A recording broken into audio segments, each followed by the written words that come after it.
Assalamualaikum warahmatullahi wabarakatuh. Pada video pembelajaran kali ini kita akan mempelajari pelajaran akidah akhlak kelas 10 bab kedua dengan judul Ayo mengenal sifat-sifat Allah Subhanahu wa taala. Beriman kepada Allah berarti manusia wajib beriktikad dengan penuh yakin akan sifat-sifat yang wajib, sifat-sifat yang mustahil, dan sifat-sifat yang jaiz. Sifat wajib Allah ada sifat-sifat yang khusus yang hanya dimiliki oleh Allah, dan tidak ada satupun makhluk yang memiliki sifat tersebut. Sifat wajib Allah inilah yang membedakan Allah sebagai sang pencipta dengan semua makhluk ciptaannya. Sifat ini berjumlah 20. Sifat mustahil Allah adalah sifat yang tidak mungkin dimiliki oleh Allah Subhanahu wa taala yang maha sempurna. Sifat ini merupakan kebalikan dari sifat wajib bagi Allah. Sifat ini juga berjumlah 20. Sedangkan sifat jaiz adalah sifat yang mungkin atau boleh ada, atau sifat yang mungkin atau boleh tidak ada pada Allah Subhanahu wa taala. Sifat ini ada satu. Sifat wajib bagi Allah yang terdiri atas 20 sifat itu dikelompokkan menjadi 4 bagian, yaitu 1. Sifat nafsiyah, yaitu sifat yang hanya berhubungan dengan zat Allah Subhanahu wa taala. Yang kedua, sifat salbiyah, yaitu sifat yang menghilangkan sifat-sifat yang tidak layak atau yang tidak sesuai dengan kesempurnaan Allah. Ia menafikan sifat-sifat lawannya yang hanya sesuai sepenuhnya dengan makhluk dan mustahil adanya pada zat Allah. Sifat yang ketiga yaitu sifat ma'ani, yaitu sifat-sifat abstrak yang wajib pada Allah. Ia menambah makna kesempurnaan pada zat Allah. Yang keempat, sifat ma'nawiyah, yaitu kelaziman dari sifat ma'ani. Sifat ma'nawiyah tidak bisa berdiri sendiri. Sifat ma'nawiyah merupakan kondisi yang selalu menetapi sifat ma'ani.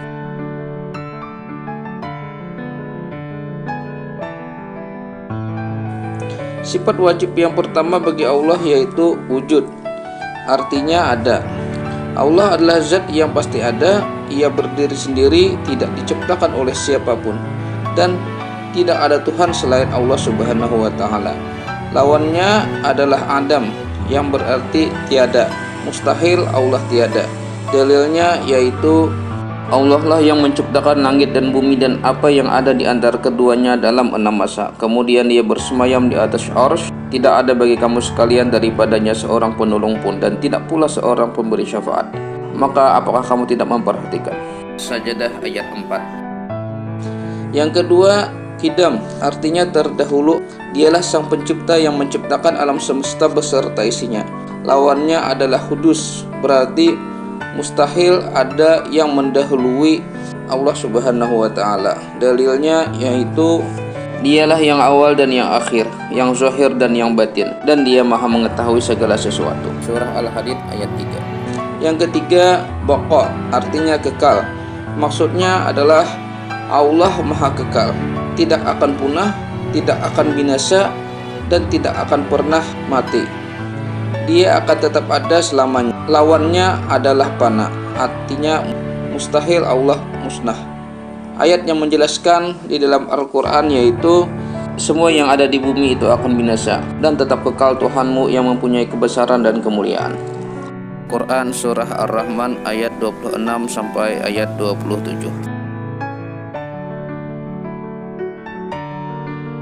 Yang keempat, mukhalafatu lil hawadisi, berbeda dengan makhluk ciptaannya. Allah sudah pasti berbeda dengan ciptaannya. Dialah zat yang maha sempurna dan maha besar. Tidak ada satupun yang mampu menandingi dan menyerupai keagungannya. Lawannya adalah mumasalatuhu lil hawadisi, ada yang menyamai. Dalil Al-Qur'annya yaitu dan tidak ada seorang pun yang setara dengan Dia. Quran Surah Al-Ikhlas ayat 4. Yang kelima, qiyamuhu binafsihi, artinya berdiri sendiri. Maksudnya Allah itu berdiri sendiri, tidak bergantung pada apapun dan tidak membutuhkan bantuan siapapun. Lawannya adalah ihtiyajuhu li ghairihi, artinya mustahil Allah memerlukan yang lain. Dalilnya yaitu Sesungguhnya Allah benar-benar maha kaya atau tidak memerlukan sesuatu dari alam semesta. Quran Surah Al-Ankabut ayat 6. Yang keenam, wahdaniyah, artinya tunggal atau esa. Allah Maha Esa atau tunggal, tidak ada sekutu baginya. Dialah satu-satunya Tuhan pencipta alam semesta. Lawan dari sifat ini adalah ta'addud, artinya berbilang.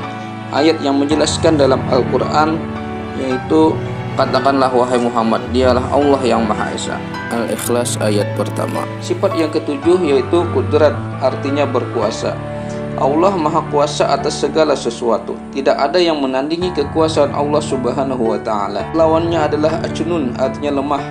Ayat yang menjelaskan dalam Al-Quran yaitu, sesungguhnya Allah berkuasa atas segala sesuatu. Quran Surah Al-Baqarah ayat 20. Yang kedelapan adalah iradat, artinya berkehendak. Apabila Allah berkehendak, maka jadilah hal itu, dan tidak ada seorang pun yang mampu mencegahnya. Lawannya adalah karahah, artinya terpaksa. Mustahil Allah bersifat terpaksa. Ayat yang menjelaskan dalam Al-Quran yaitu, sesungguhnya perintahnya apabila dia mengkehendaki sesuatu hanyalah berkata kepadanya, jadilah, maka terjadilah ia. Al-Quran Surah Yasin ayat 82. Yang kesembilan, ilmu, artinya mengetahui. Allah Subhanahu wa Ta'ala Maha mengetahui atas segala sesuatu, baik yang tampak atau yang tidak tampak. Lawannya adalah jahlun, artinya tidak mengetahui. Ayat yang menjelaskan dalam Al-Quran adalah, dia mengetahui apa yang masuk ke dalam bumi dan apa yang keluar daripadanya, dan apa yang turun dari langit dan apa yang naik kepadanya, dan dia bersama kamu di mana saja kamu berada, dan Allah Maha melihat apa yang kamu kerjakan. Quran Surah Al-Hadid ayat 4. Yang ke-10, hayat, artinya hidup. Allah Subhanahu wa Ta'ala adalah Maha hidup, tidak akan pernah mati, tidak akan pernah binasa, tidak akan pernah musnah. Dia kekal selamanya. Lawannya adalah mautun, artinya mati. Ayat yang menjelaskan dalam Al-Quran yaitu, dan bertakwalah kepada Allah yang hidup kekal, yang tidak mati, dan bertasbihlah dengan memujinya. Quran Surah Al-Furqan ayat 58. Yang ke-11, sama, artinya mendengar. Allah Maha mendengar baik yang diucapkan maupun yang disembunyikan di dalam hati. Lawannya adalah samamun, artinya tuli. Ayat yang menjelaskan dalam Al-Quran yaitu, dan Allah lah yang Maha mendengar lagi mengetahui. Al-Quran Surah Al-Maidah ayat 76. Sifat yang ke-12 adalah basar, artinya melihat. Allah melihat segala sesuatu. Penglihatan Allah tidak terbatas. Dia mengetahui apapun yang terjadi di dunia ini. Lawannya adalah ama, artinya buta. Dalilnya yaitu, sesungguhnya dia Allah adalah Maha mendengar lagi Maha melihat. Al-Quran Surah Al-Isra ayat 1. Sifat yang ke-13 adalah kalam, artinya berfirman. Allah itu berfirman. Terbukti dari adanya firman-Nya dari kitab-kitab yang diturunkan lewat para nabi. Lawannya bukmun, artinya bisu. Ayat yang menjelaskan dalam Al-Quran yaitu, dan tatkala Musa datang untuk munajat dengan kami pada waktu yang telah kami tentukan, dan Tuhan telah berfirman langsung kepadanya. Al-Quran Surah Al-A'raf ayat 143. Ke-14, qadiran, artinya berkuasa. Allah Maha Kuasa atas segala sesuatu yang ada di dalam semesta. Lawannya adalah ajizan, artinya zat yang lemah. Sifat yang ke-15 yaitu muridan, artinya berkehendak. Bila Allah sudah menakdirkan suatu perkara, maka tidak ada yang bisa menolak kehendaknya. Lawannya adalah karihan, artinya zat yang terpaksa. Ke-16, aliman, artinya mengetahui. Allah Maha mengetahui segala sesuatu, baik yang ditampakkan maupun yang disembunyikan. Tidak ada yang bisa menandingi pengetahuan Allah Subhanahu wa Ta'ala. Lawannya adalah jahilan, artinya mustahil, zat yang bodoh. Sifat yang ke-17 yaitu hayyan, artinya hidup. Allah adalah zat yang hidup. Allah tidak akan mati, tidak akan tidur ataupun lengah. Lawannya adalah mayyitan, artinya mustahil Allah sebagai zat yang mati. Yang ke-18 sami'an, artinya mendengar. Allah selalu mendengar pembicaraan manusia, permintaan ataupun doa-doanya. Lawannya adalah as-shammah, artinya mustahil Allah sebagai zat yang tuli.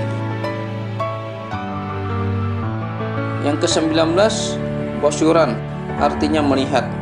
Keadaan Allah yang melihat tiap-tiap yang maujud, benda yang ada. Allah selalu melihat gerak-gerik kita. Oleh karena itu hendaknya kita selalu berbuat baik. Lawannya adalah a'ma, artinya mustahil Allah sebagai zat yang buta. Yang ke-20 atau yang terakhir, mutakalliman, berfirman atau berkata-kata. Sama dengan qalam, mutakalliman juga berarti berfirman. Firman Allah terwujud lewat kitab-kitab suci yang diturunkan lewat para nabi. Lawannya adalah abkama, artinya mustahil Allah sebagai zat yang bisu. Sifat jaiz bagi Allah. Sifat jaiz bagi Allah hanya ada satu, yaitu fa'lu kulli mumkinin aw tarkuhu. Artinya Allah dapat melakukan sesuatu hal dan dapat pula tidak melakukan sesuatu hal. Tidak ada kewajiban atas Allah Subhanahu wa taala untuk melakukan atau tidak melakukan sesuatu. Tidak ada pula paksaan kepadanya untuk melakukan atau tidak melakukan sesuatu. Kehendak sepenuhnya ada pada Allah Subhanahu wa taala. Keutamaan mengenal nama dan sifat Allah. Mengenal dan mempelajari nama-nama dan sifat-sifat Allah sangatlah penuh dengan kebaikan dan keutamaan, serta mengandung beraneka ragam manfaat. Yang pertama, dengan mengenal nama Allah dan sifat Allah adalah ilmu yang paling utama dan paling mulia. Yang kedua, semakin mengenal Allah berarti semakin mencintai dan mengagungkannya. Yang ketiga, iman akan semakin bertambah. Yang keempat, menenangkan jiwa dan melapangkan hati. Yang kelima, mengetahui hukum dan ketentuan dengan baik karena mengenal Allah Subhanahu wa taala. Yang keenam, sebagai motivasi untuk kuat dan sabar, semangat dalam beribadah, jauh dari kemalasan, takut berbuat dosa dan menghibur duka.